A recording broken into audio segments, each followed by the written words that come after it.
Mis hermanos, saquen sus notas, lo que vimos en la última oportunidad. Estuvimos viendo, o estuvimos planteando una inquietud al comienzo, y la inquietud que planteábamos era, qué difícil es contestarle a una persona que nos pregunta acerca de por qué nosotros como iglesia adoramos como lo hacemos. Qué difícil es contestarle en 2 minutos, en 5 minutos, o simplemente como darle un concepto. Hay que explicar un trasfondo, hay que hacer una interpretación bastante rigurosa para poder explicarle a esa persona por qué lo hacemos de esta manera. ¿Alguien recuerda que hablamos? Y le doy una pista, hablamos de algo de la hermenéutica. ¿Alguien recuerda? ¿Pueden ver sus notas? ¿Alguien recuerda qué hablamos allí? O pregunto así nomás. Mi hermana, ya un segundito, ya acercan el micrófono.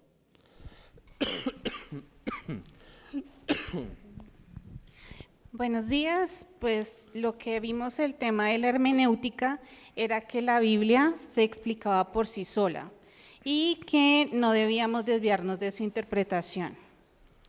Gracias, mi hermana. ¿Alguien más? Sí, Tarita. Decíamos que debemos aprender a hacer una hermenéutica correcta de los salmos, los cuales nos marcan un camino confiable, y que los salmos deben ser estudiados cuidadosamente y pasados por el filtro de la iglesia. Ok, gracias, Tarita. Sí. ¿Alguien recuerda algo más? Hablamos de la interpretación histórica. Sí, acá. Hablamos de la centralidad de Cristo. ¿Qué decíamos de eso? De la analogía de la fe, del progreso de la revelación. Sí, adelante.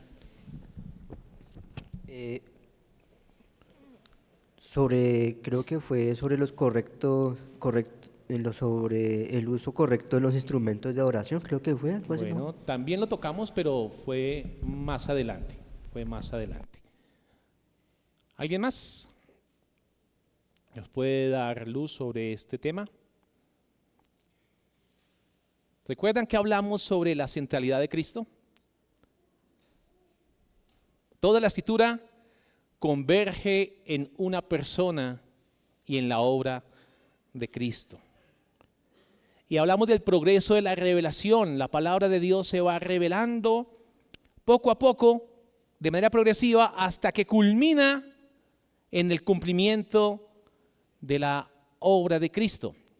Y así debemos nosotros interpretar las Escrituras, de manera integral. Hablamos de la analogía también de la fe. Ninguna interpretación puede contradecir el conjunto de toda la enseñanza bíblica. Y hemos tomado todos estos principios hermenéuticos para poder llegar a la respuesta de cómo la iglesia debe adorar en el nuevo pacto. Y empezamos a hablar de unas conclusiones prácticas, que la iglesia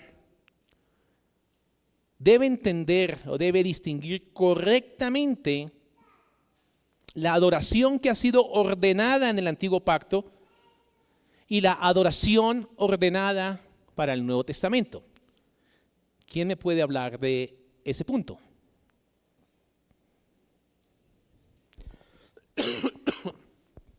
Ahorita. Te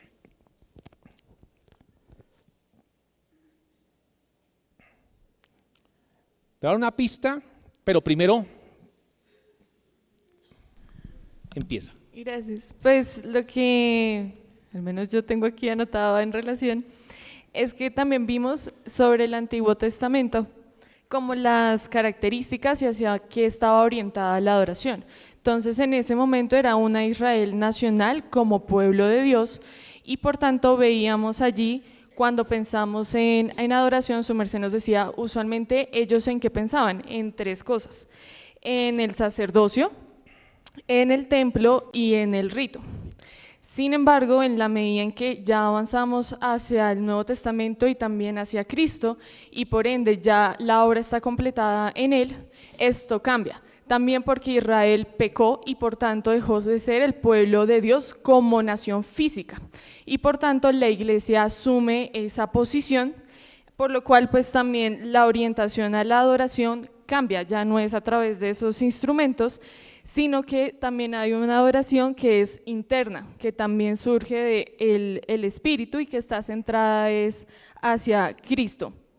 También pues su merced nos mencionaba que en los 4 mandamientos primeros está como el tema también de la guía en cuanto a la adoración, en no tener otros dioses, en no mencionar a Dios en vano y en cuanto al día también de reposo, y que por ende hoy en día nuestra adoración es en espíritu y en verdad. Eso nos hace ser una adoración más sobria.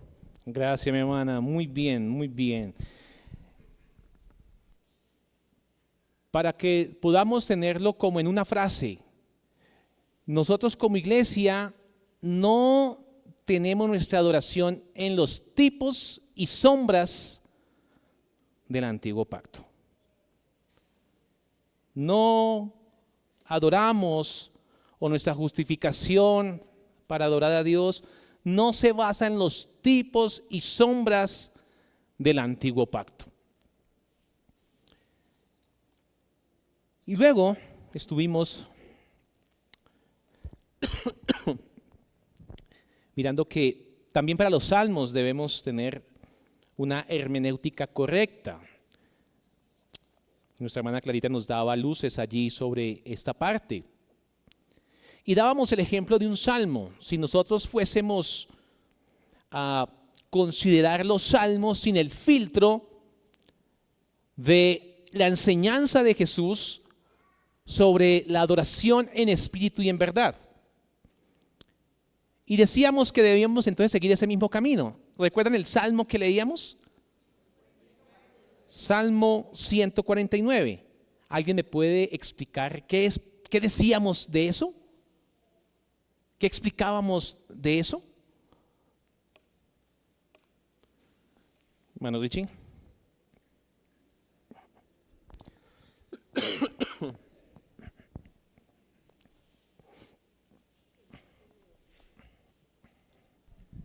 Bueno, aquí se hablaba acerca de tener una hermenéutica correcta de los salmos.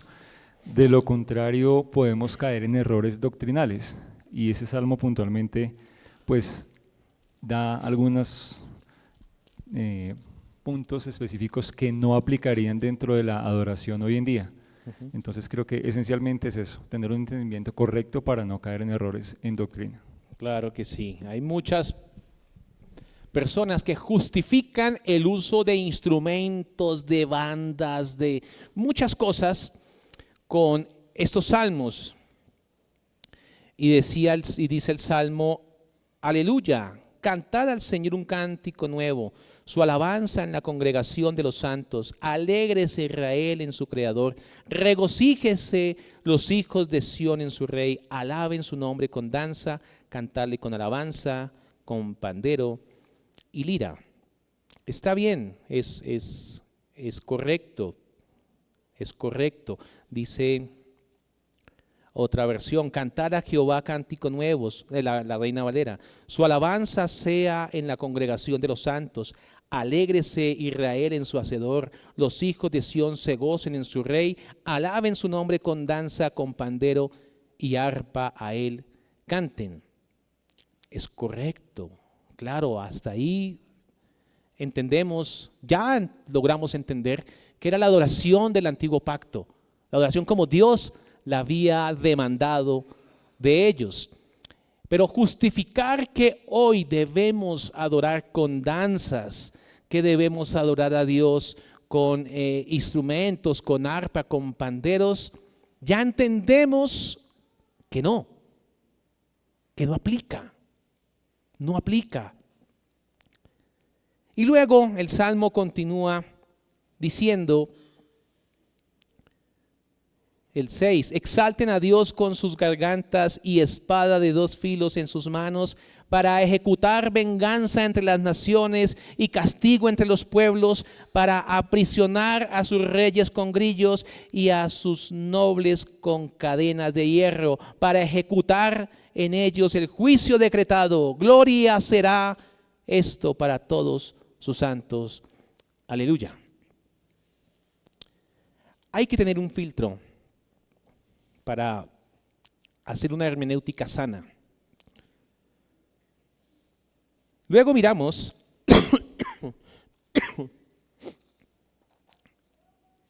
ahora sí lo que decía el hermano, el uso correcto de los instrumentos musicales. ¿Cómo debe ser el uso correcto de los instrumentos musicales en el nuevo pacto? ¿Cómo debemos usar nuestras voces? ¿Qué prioridad tiene la voz? ¿Qué prioridad tienen los instrumentos? ¿Alguien recuerda? Adelante. Aquí, mi hermano, perdón. Sí, aquí primero. Sí. ¿Mi hermana Vivi? Sí. Sí, tú explicabas de que la voz debe estar por encima de los instrumentos no deben apagar la voz, que inclusive mencionabas que si se llegara a dar una adoración solamente con voces estaría bien, si no hubieran instrumentos estaría bien, entonces nunca se deben apagar las voces por los instrumentos. Vale. Mi hermano, pensemos en el fundamento bíblico. Alguien busque textos de fundamento bíblico. Adelante. Sí, siga, hermano. La iglesia debe estar siempre, el volumen de la iglesia en la alabanza debe estar siempre por encima de cualquier instrumento bíblico, de cualquier instrumento. Ok, vale. Mi hermano Hugo y mi hermano Giovanni.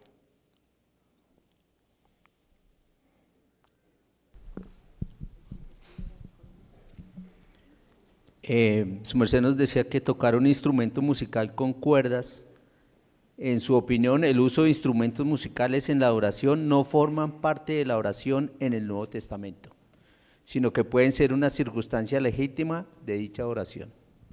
Ok, era una frase del pastor Sam Waldron que leímos. Sí, tiene su merced toda la razón. Correcto. Mi hermano Giovanni. Hermano, nos hablabas respecto a que los instrumentos no son más que algo circunstancial, al igual que lo son las sillas, el lugar físico en el que estamos y demás elementos, pero que todos ellos deberían estar subordinados al elemento que Dios nos dio para adorar, que es la voz. Y referenciabas Primera de Crónicas 15:16. Asimismo, y David dijo a los principales de los levitas que designasen a sus hermanos, a cantores con instrumentos de música, con salterios y arpas y címbalos, que resonasen y alzasen la voz con alegría. Gracias, mi hermano. Sí, este texto que mi hermano Giovanni acaba de mencionar es un texto que generalmente utilizan para argumentar que sí debemos usar instrumentos para adorar, pero ya explicamos que no. Pero pensemos en un texto bíblico en el que en el nuevo pacto se ordena el canto como elemento de adoración. ¿Alguien tiene algún texto en mente? ¿Algún fundamento bíblico que nos diga, sí, es el canto, la adoración para el nuevo pacto?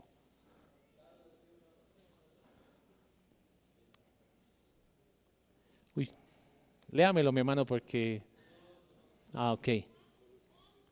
Sí, aquí hay un texto ya. Sí, señor, léelo, por favor. La palabra de Cristo more en abundancia en vosotros, enseñándoos y exhortándoos unos a otros en toda sabiduría, cantando con gracia en vuestros corazones al Señor con salmos e himnos y cánticos espirituales. Gracias, mi hermano. Ese es un gran texto del nuevo pacto en el que nos está hablando que la iglesia debe cantar a Dios y canta sus verdades. Colosenses 3:16. Colosenses 3:16.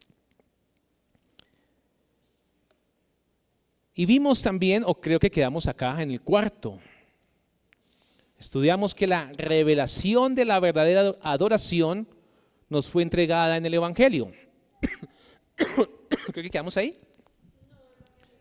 ¿No? Listo, ese. Entonces vamos con ese. Cuarto, estudiamos que la revelación, o entendemos que la revelación de la verdadera adoración nos fue entregada en el Evangelio. Allí que estamos, o que aprendimos cuando vimos Juan y cuando vimos estos pasajes del Antiguo Pacto, que el centro de nuestra atención para determinar si la adoración es apropiada para la iglesia del Nuevo Pacto está en la enseñanza de las Escrituras del Nuevo Pacto. Allí tenemos que poner los ojos, allí tenemos que poner toda nuestra mente en lo que la palabra de Dios enseña en el Nuevo Pacto. Decíamos que, o no sé, recuerdo si dimos este ejemplo, que antes de terminar un rompecabezas, nosotros vemos esas piezas sueltas del Antiguo Pacto. Pero una vez se completa ese rompecabezas, ya está listo. Yo no sé si ustedes alguna vez han hecho rompecabezas de muchas fichas, de 1000. Y generalmente la gente que hace, compra un cartón y va pegando ficha por ficha. Las van pegando para hacer un cuadro. Algunos hacen eso, sobre todo cuando son fichas muy grandes. Y empiezan a pegar ficha por ficha. Pero una vez está completo el rompecabezas, no se necesita volver a armarlo.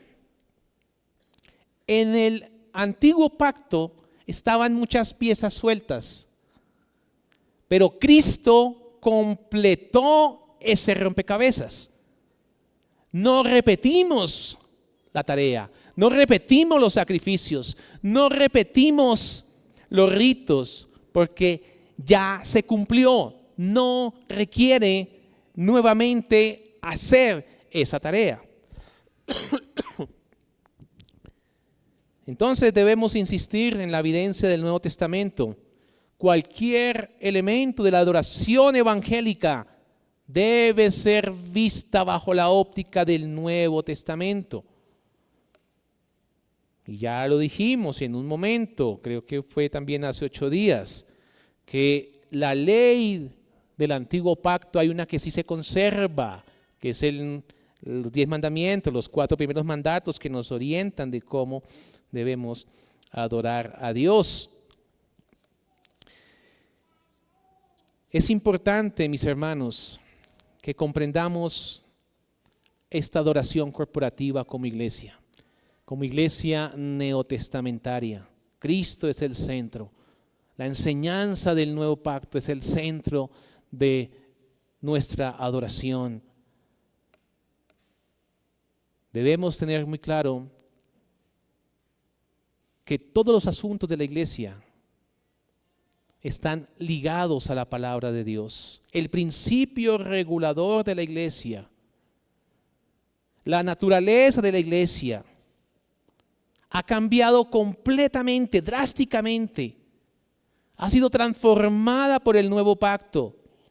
El Nuevo Testamento y no el Antiguo es el que debe controlar la forma de adoración a Dios. El Nuevo Testamento es primordial, es el que gobierna. Debemos tener eso sumamente claro. Antes de aceptar cualquier tipo de elemento, antes de aceptar pensar en danzas, en representaciones teatrales, en procesiones religiosas, en grupos de música, debemos nosotros tener muy claro que debemos fijar nuestra mente al Nuevo Pacto. Allí usted no encontrará un texto bíblico en el Nuevo Pacto que nos diga que esto debemos hacer. La iglesia o el Antiguo Pacto, los creyentes del Antiguo Pacto, y la iglesia neotestamentaria son completamente diferentes. Por lo tanto, la adoración es completamente diferente.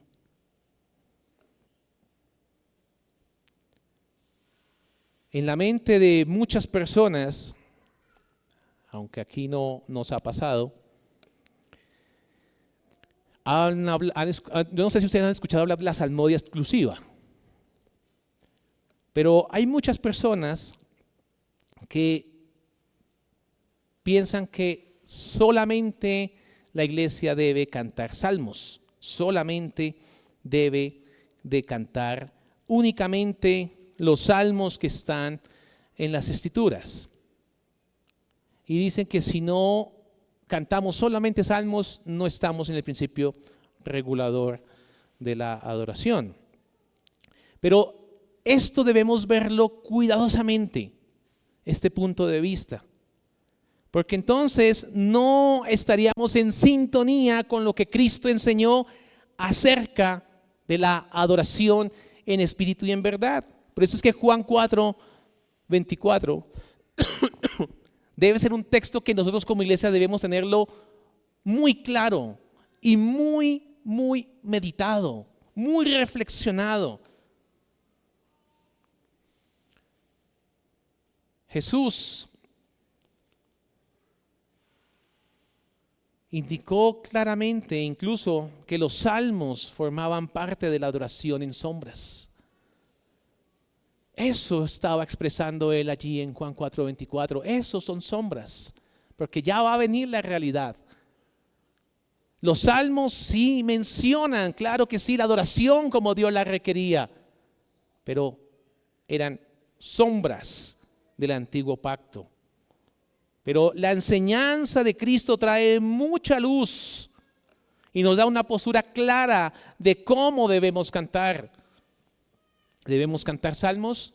Claro, si existe un salmo que podamos cantarlo, lo cantamos, pero debemos cantarlo bajo el entendimiento del nuevo pacto, que esos tipos se cumplieron en Cristo.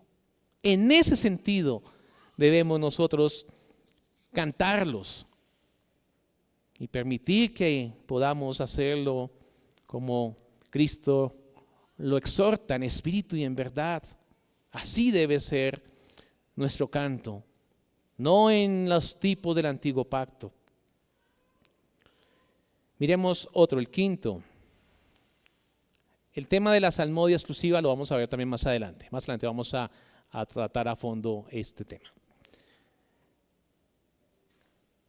Advertencias contra el externalismo. Debemos estar como iglesia advertidos contra el externalismo.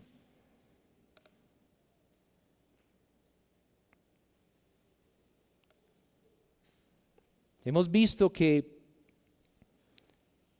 nuestra adoración neotestamentaria debe estar centrada en las grandes realidades del Evangelio, y es que Cristo vino y cumplió cada una de esas profecías.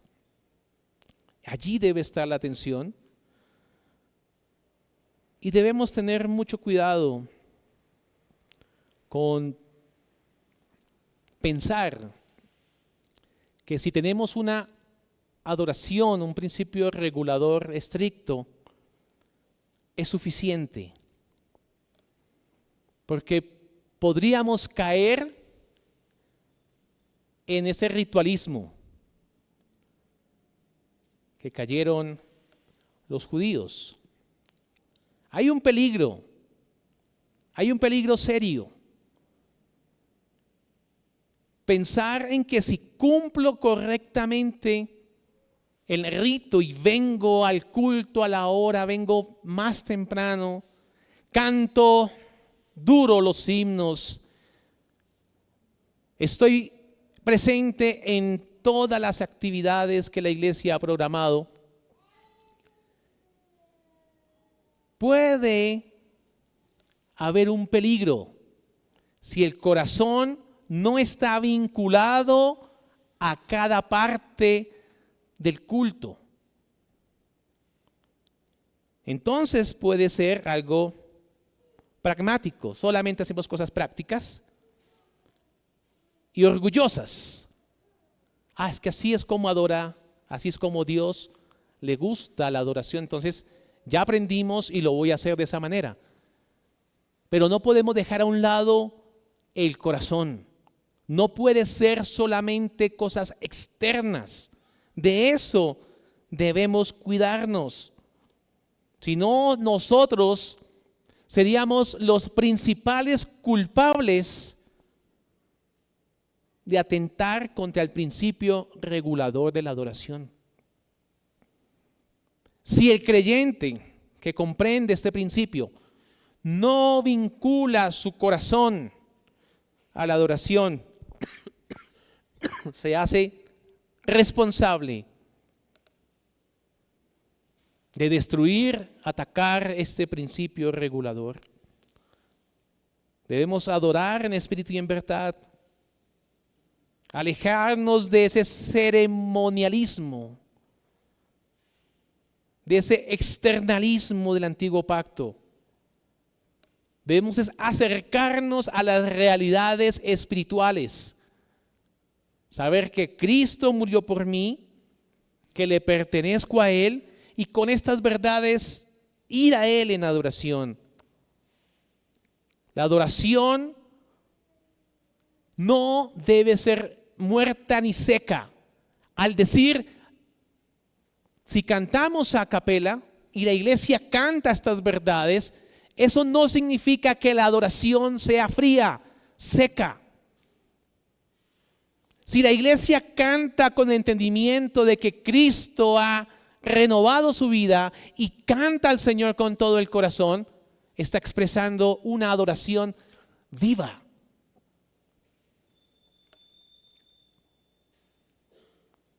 Tengamos cuidado, mis hermanos, de no ofrecer adoración seca.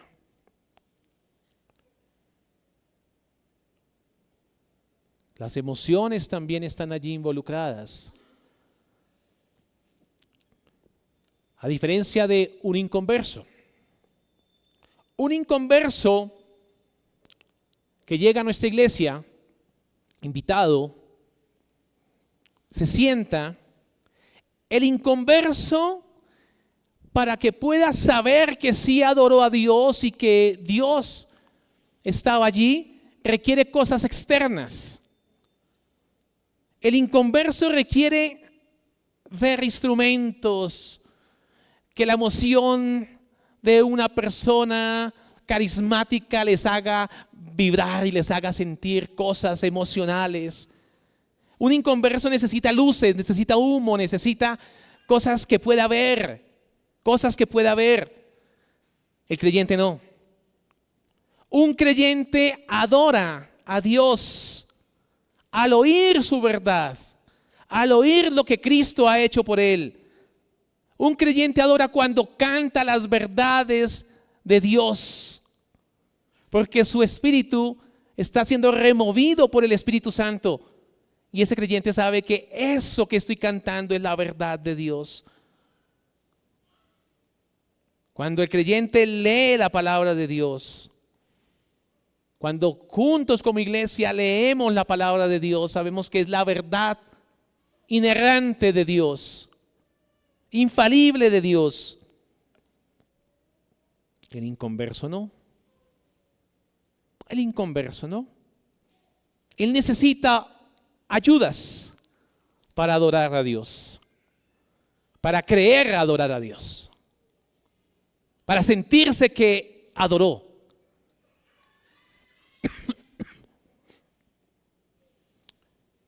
El culto cristiano debe ser ferviente, congregacional, bíblico, centrado en Cristo, en el Evangelio, expresivo. Ese debe ser. Y la última, 6. Adoramos hacia la gloria del Cordero. Adoramos hacia la gloria del Cordero. La iglesia no debe estar estructurada su adoración mirando hacia atrás, hacia el antiguo pacto. La iglesia debe adorar mirando hacia adelante. Busquen allí Apocalipsis 5, versículos 9 al 14. Que lo tenga, levanta la mano y le acercan el micrófono. Y mientras lo buscan, permítame decirles que el objetivo de nosotros como iglesia es adorar aquello que viene después. Nosotros no miramos hacia atrás, miramos hacia adelante, a lo que está delante de la iglesia, a lo que está delante de nosotros.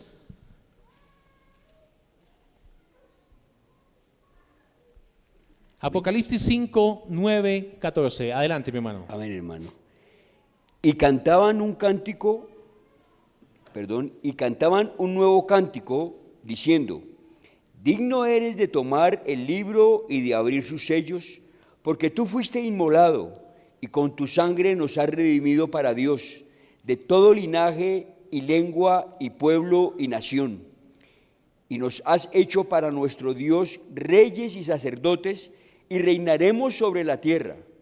Y miré y oí la voz de muchos ángeles alrededor del trono, y de los seres vivientes, y de los ancianos, y su número era millones de millones, que decían a gran voz: el Cordero que fue inmolado es digno de tomar el poder, las riquezas, la sabiduría, la fortaleza, la honra, la gloria y la alabanza.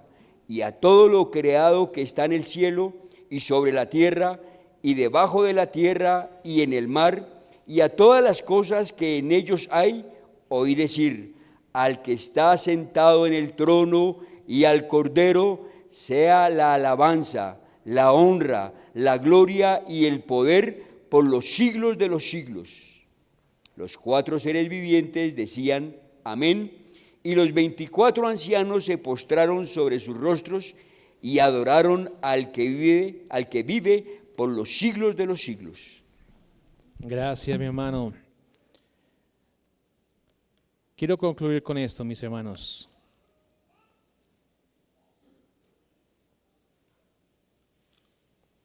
Debemos como iglesia mirar hacia la gloriosa adoración en el cielo y la nueva edad que vendrá para la iglesia. Cantaremos al Cordero. Ya no hay razón para mirar hacia atrás, hacia la adoración del antiguo pacto. La iglesia debe enfocarse hacia adelante en adoración al Cordero de gloria. Oremos. Padre Celestial, te damos gracias por tu palabra. Gracias, Señor, porque a través de ella somos instruidos. Te pedimos, Padre, que nos des el corazón adecuado para que te adoremos en espíritu y en verdad. Ayúdanos, Señor, para que hoy te honremos en tu santo día. Este día que tú has creado y que ha sido separado para la adoración a ti. Gracias te damos, bendito Salvador, por traernos a este lugar y concedernos el privilegio de venir a escuchar tu palabra, venir a cantar, a leer, a meditar en tus verdades. A ti sea la gloria, Padre, en el nombre de Jesús. Amén.